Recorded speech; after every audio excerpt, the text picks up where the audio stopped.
Hello, I'm speaking with Leather Leone. How you doing this evening? I'm doing great. Thanks for having me, dude. That's good. I've been playing the new album, and wow, it's a burner. Thank you. Thank you for saying that. Yeah, I think it's really good for me. And I know everybody says that, but this is a good record for me. I think it's probably the best I've ever done since I was a little kid. Yeah, With it's Chastain, I was a little kid. well, yeah. I was gonna say it doesn't sound like obligatory Chastain at all. It definitely sounds like you've come into your own. Um, Yeah, and I was trying so hard to do that. To just, and God bless him. I'm so grateful for everything. He's the only reason I'm here, but I really just wanted to step out on my own and for people to notice that. So thank you. right. Well, and I mean, we all know Shockwaves, and then you did in 2018. You did the album, I guess, just the sequel too. But what Too. inspired? Yeah, just called two. What inspired you now, 4 years later, to come out with like another new album on Steamhammer? Because I had the opportunity. I was not happy with two. Two was an opportunity that came up, and again, so grateful, so privileged. I use that word all the time. That I had that opportunity, but it was really rushed and way too many cooks in the kitchen. And I wanted it produced a certain way. They did it my way, and I don't think it sounds very good. But I had just had this opportunity. I met Vinny Tex, and he's a very melodic writer. He's not into shredding, so these songs. And again, because of the pandemic, we just had so much time to write and plan. I mean, it really taught me a lot as a songwriter, as a musician. I don't want to take that long again to write another record, but it taught me a lot. So the 4 years, it would have been sooner had it not been for the pandemic. The pandemic kind of slowed down the process, but also helped you guys really. Yeah. Yeah, 2019, I lost a lot of stuff. My team, a tour, and Vinny and I just said, hey, let's just start writing it, just you and me. And then the pandemic was in March of 20, right? Because he was actually going to come out here and start writing, but he couldn't come from Brazil. So, yeah, we just wrote for a year and a half. Yeah, yeah, and the songs are very diversified. I was just playing it right before you called, and I mean, I love songs like "Dark Days" and we take back control. But you even have more Uh-huh. like burnout songs like "Hollowed Ground," which is real slow and kind of atmospheric, and "Off with Your Head." And so Oh, it's good to see yeah. that there's And, such. I'm stuck in the 80s. I'm still stuck in the 80s. I love drama, the ballads. My voice loved that DOS Sabbathy thing. Yeah, and we did down to write anything. What came, came. Off with Your Head is my favorite freaking song. When he sent me that nair, nair, nair, nair, nair, nair, nair, and it happened to be a time when I was reading a lot about the Queen, Queen Victoria and Catherine, and I always thought that, well, according to history, it was always their husbands that demanded, people cutting off their heads. But it was them. It was them in the roundabout way. You mess with the queen, off with your head. So that just came to me. It was actually a personal statement about someone that pissed me off. They betrayed me. Off with your head. And I thank them for it all the time. Yeah. Betrayal came and dragged it. Oh, yes, my favorite song. My favorite song on the whole record. Yeah, I have to say, "Dark Days" is mine only because of the speed and the intensity of it. Ooh, yes, I listened to that today. That song has kind of eluded me, but yeah, that's a good kind of Dio 80s. Yeah, that's a good tune. That's a good tune. That's a really good Yeah, song. They're all definitely. good. I'm really happy with them. When we decided to do this, I said to Vinny, look, I don't know if I can write songs really. I've always had Chastain that had he would send me the ideas, and so it's really a big deal for me that, what, I can write songs. Yeah, and you actually did sit down with the musicians and write these songs. No musicians. Vinny Tex. Vinny Tex lives in Brazil, so we did everything via the iPad Oh, with okay, okay. transfer.com. Yeah, it was just him and I. Him and I looked, like I said, my musical team in 2019 broke apart. I was in musical chaos, and he was the one person that stood by me and said, hey, this. He believed in me. And so the band is Vinny and I. Braulio, that did Leather and did some touring with me, laid down the drum tracks for me because I think he's a massive drummer. And from the very beginning, I just said to everyone, extreme metal drums. I want Lamb of God drums. I am not Oh, okay. extreme, but I want extreme metal drums. And then Douglas Pinella, who's a friend of Vinny's, did the orchestration for us. He's from Brazil also. Brazil is full of talented people. Unbelievable. Everybody's amazing down there. Definitely. Okay, so it's not the same lineup that did two. It's just the core lineup. Yeah, Just Vinny and it's Vinny and I. Vinny and you. That's all it is. Wow. They were my touring band, and like I said, come clean of everything. Um, there were too many cooks in the kitchen, and I'm the boss, and that was my decision, so it worked out for me. Wow. Now, did you ask Dave Chastain for any advice on recording this album at all, or anything, or is it? Not a recording, but I always ask him for advice. He's always there with me and stuff, and I kind of always talk to him, and he liked this record, but he doesn't really. He's kind of always the same. He doesn't have like a lot of emotional ups and downs, but Yeah, he's very stoic. I always talk to him about it, but he did really like. I can tell the more he says, the more he likes it. So yeah, he's my best cheerleader. He's so happy, and I think he was extremely happy because I just want to tour. So we did Surrender to No One and We Bleed Metal, and he was like, "I'm not going to tour." So I think he was so happy when I got the opportunity to go to Brazil and meet these other guys. He was off the hook. I don't bother him about it anymore. Yeah. But yeah, he's very supportive. He gives me a lot of advice, business-wise, yeah. And who did the artwork for this? We Are the Chosen. That was Marcelo Vasco, who again, a friend of Vinny's. He does all the Slayer records, Creator, Behemoth, Testament, Machine Head. He's just an extreme, and he was kind enough to take this on. I sent him the photo that my photographer had taken of me actually falling on my knees, and I said, please do some kind of cartoonish, demonic, and he created this beautiful chaos for me. And this is the best cover I've ever had. But yeah, he's a heavy in the metal world, and he took me on. It was such a blessing. He did this for me. I thought I recognized the pattern, but I wasn't sure it was the same artist because, like you say, the guy that does Creator and Behemoth and Testament, I'm very familiar with those artwork and those covers. But I wasn't sure if it was just a little bit like that, or maybe so. That's interesting. And he does. He actually did some folk singer that I saw too, but he's extreme metal band. That's the beauty of Brazil for me. Again, I don't do extreme metal, but I'm a huge fan of extreme metal. I love the action and all the iconic stuff about it. So for me to be surrounded by a team like that, and the guy that just did my video, Walter Andrade, I think his name is, he does all those extreme metal videos. So I just really plopped myself in the middle of, Brazil extreme metal, it gives me a lot of street cred. I'm very happy. Definitely. Is this the video for We Take Back Control? No, I actually just came back from Brazil. I shot a real video for We Are the Chosen, which will come for out, We Are the Chosen. Okay. Probably with, I don't know if SPV is going to do it before or on that day, but yeah, for We Are the Chosen, which will be the final single and the release of the record, I did a real video. I haven't done a real video since For Those Who Dare. It's the only one I've ever done. I was going to say, you're not one for doing videos that I can think of, so yeah. No, because you know what? It's so funny you say that, Michael. I am never in the same vicinity as my freaking band. Before I was talking to you, I was just talking to my guitar player in Brazil. Why don't I just get into bands that are in the same town? From upstate New York, I moved to California, I meet Chastain. I moved to California, I meet guys in Brazil. Nothing is ever easy for me. It's obviously difficult. Well, at least you're able to keep those international connections and travel if necessary, and have these musicians and members of such talent. Yeah, I find a lot of inspiration internationally. People in this country don't seem to be that really interested in what I do without Chastain, so I find a lot of inspiration from other countries for sure. Wow, that surprises me. I would think that, your solo stuff would definitely draw quite a crowd.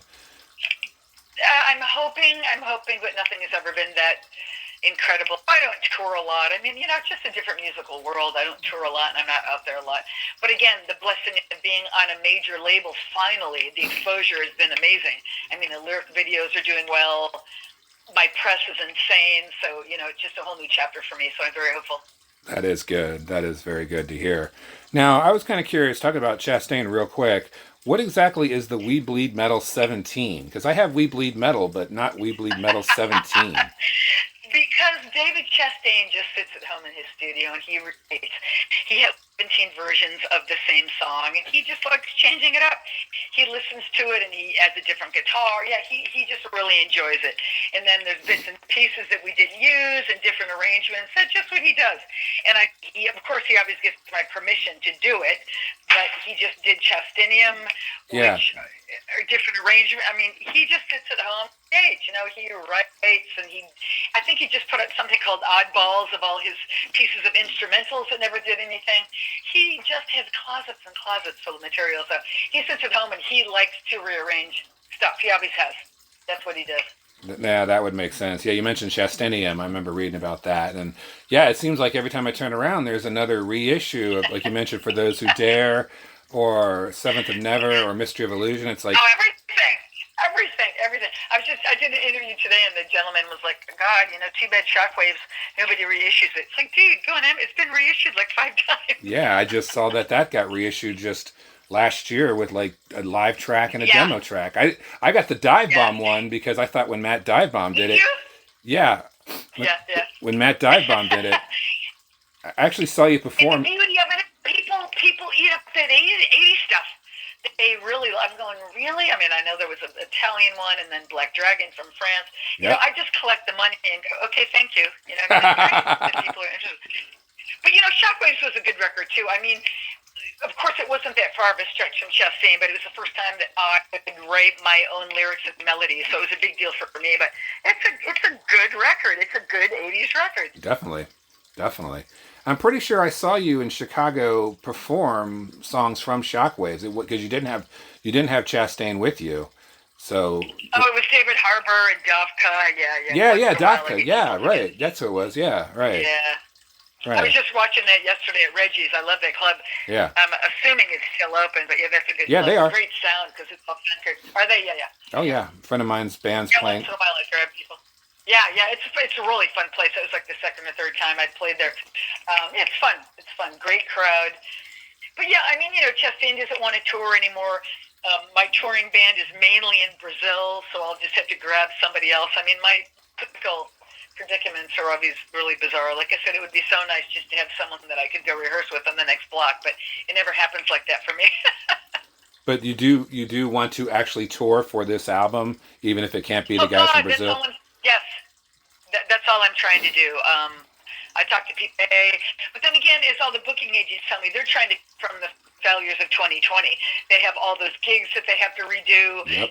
They're trying to make up for all the insurance that they lost. Yep. I'm kind of on the back burner, but yeah, I talk to people. I want to tour. That's all I want to do. Yeah, so you wouldn't be able to like get a show like doing your solo stuff, but also with like Chastain or CGSS or anything like that, then, right? Play Bogarts. Oh God, no. Chastain doesn't. No, Chastain is done. He's really not interested in touring anymore. He didn't like touring when we did tour. Right. He just did it because he thought that he had to. But yeah, he just likes to sit at home, write, and watch basketball. That's his gig, That makes sense. And it's okay. It's touring is not for the meek. I just happen to love it, not knowing where I am and doing a show meet and greet and having to leave in 20 minutes to play. I just like the whole atmosphere. When can I take a shower and I need 20 minutes to sleep? But it's not for everybody. It's not very unless you're Iron Maiden, it's not glamorous at all. Well, yeah, unless you're flying on a private jet, for sure. Yeah. But And they're still working their asses off. It's still very hard to do, but yeah, they're much more. That's what Chastain says to me. He goes, when we can tour like Maiden with our own plane and our own buses, I'll go. And I'm like, okay, I'll see you next lifetime. I mean, it's not going to happen. Right, and these bands that have been doing this, that are doing that, have been doing that for 4.5 decades. So they've really, like you said, they put exactly. the work, they put in the work and everything like that. So They've never stopped. Yeah, they put in the work. And I mean, you were one of like you talk about loving the 80s and being stuck in the 80s, you were one of the female fronted American bands that like everybody, wanted to see because Chastain had that unique sound, but then your vocals stood out above the rest. And when we first heard Seventh of Never or Mystery of Illusion, any of that stuff, it was like, this is amazing. I was honored to be from Cincinnati. That's so cool. That's so cool to hear people say that because I didn't know that. didn't think about it really. I had this conversation with Doro one time that we were just out in music, and I wish that he would have pushed it a little more because I knew there were opportunities that we had to do big tours, but he wasn't interested. And again, I'm totally great.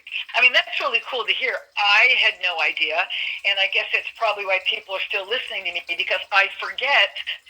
The gender thing totally pisses me off, but I forget I was one of the few women back then. I forget, because now women are everywhere. Right. So, right. What it was, me, Doro, Betsy Bitch. Right, I right. mean, Ann Boy Lee was around before any of us, right?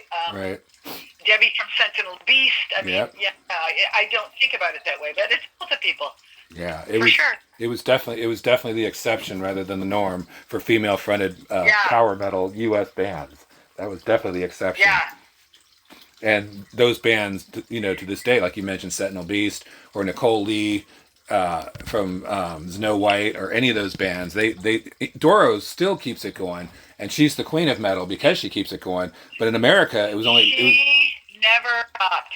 And again, I had this conversation. And again, I shouldn't say she's lucky because she's worked her ass off, but she has always had powerhouses behind her from the time she got signed. She's just always been pushed majorly. So yeah, I did her 2014, whatever anniversary that was. I did a show with her in New York, and she was just freaking exhausted. And I said, "It's amazing what you're doing." And she said, "I've been doing it for 30 years." Yep. She hasn't stopped. She deserves that title. She's an amazing woman. But yeah, she kept going for sure. She was, and again, I hate saying it because I think luck has a lot to do with it, but she was one of the lucky ones that was always pushed. Right. So deservedly, but she was always pushed. Well, and she's from Europe, and so she got the European market that embraced metal, especially being from Germany. So that's another key thing. Now, I got to tell you that you say that, I even notice it now that I signed to a German label. It's insane what's happening to me just because now it's all in German. Yeah, Germans have a love of metal for sure. Oh yeah, yeah, and you stand a chance to play any of the German festivals next summer. Yeah, just being on Steamhammer. I do. Yes. Yeah. Just being on Steamhammer, that gives you the open, doorway to play some of the good German festivals, and probably Greek festivals and stuff like that. Now, I had another question that's completely off base, but I've always been wanting to ask you. There was a San Francisco band that had Cliff Burton in it called Trauma. They put an album out called Scratch and Scream. There's been people who say that's you on the cover of that album. Oh no! I don't know about the cover. I don't even really know what the cover is. But I know, didn't we just recently lose Donnie? Did he pass away in the past 5 years? Yep. Yeah, I know that I was on one of those songs. I know nothing about the cover, so it's not me. That's not you in the stairwell? Okay. There's lot. To my knowledge, was it a drawing or a picture? It's a picture of a woman in the shadows going down a stairwell, and people have said that's you, but I wanted to see if you knew if it was you or not. And if they used my image, they would have told me. I just remember we were all running around Prairie Sun, which is still up there in Katati, and Donnie came out and said, "Hey, I need your voice," and I sing backgrounds on something on one of those songs. We were crazy back then. I mean, that was Fred Corey before he was big. Vinnie Moore was running around. Mike Varney with all the shrapnel. Right, all the shrapnel. Such a great time. I have to look at that. The cover, Scratch and Sniff. No, that's not me. Scratch and Scream. Scratch and Sniff. That's funny.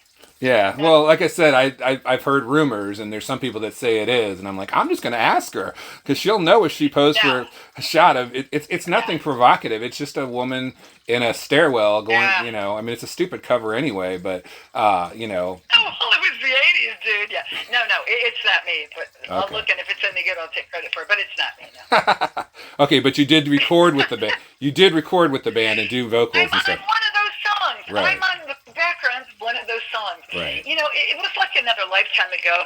Oh, yeah. It's so funny. I've done a lot of drugs and a lot of alcohol since then, so I don't remember.